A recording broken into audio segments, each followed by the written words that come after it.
తెలంగాణలో జరిగిన అసెంబ్లీ ఎన్నికల ఫలితాల తర్వాత తెలంగాణలో బీజేపీకి మాజీ మంత్రి, ప్రముఖ సినీ నటుడు బాబు మోహన్ రాజీనామా చేశారు. అయితే అప్పుడే అధికార కాంగ్రెస్ పార్టీలో చేరతారని ప్రచారం జరిగింది.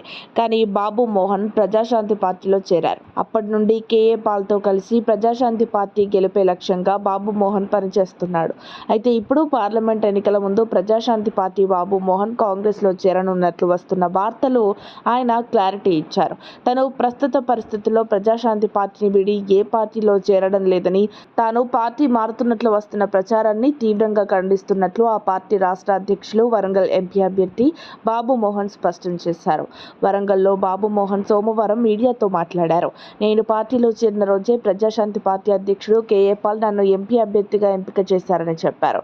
ప్రస్తుతం తాను తెలంగాణ రాష్ట్ర ప్రజాశాంతి పార్టీ అధ్యక్షులుగా కొనసాగుతున్నానని వివరించారు. నేను పుట్టింది, పెరిగింది, నా బాల్యం అంతా వరంగల్లోనే.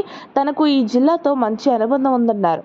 నేను ప్రజాశాంతి పార్టీలోనే ఉన్నాను, ప్రజాశాంతి పార్టీలోని పోటీ చేస్తానని స్పష్టం చేశారు. పార్టీ మారుతున్నట్లు వదంతులు పుట్టించకూడదని కోరారు. తన రాజకీయ ప్రయాణంపై చీప్ పాలిటిక్స్ చేయొద్దని విజ్ఞప్తి చేశారు. కేఏ పాల్తోనే కలిసి నడుస్తానని బాబు మోహన్ తెలిపారు. మరిన్ని అప్డేట్స్ కోసం మా కాయ్ టీవీని సబ్స్క్రైబ్ చేసుకోండి.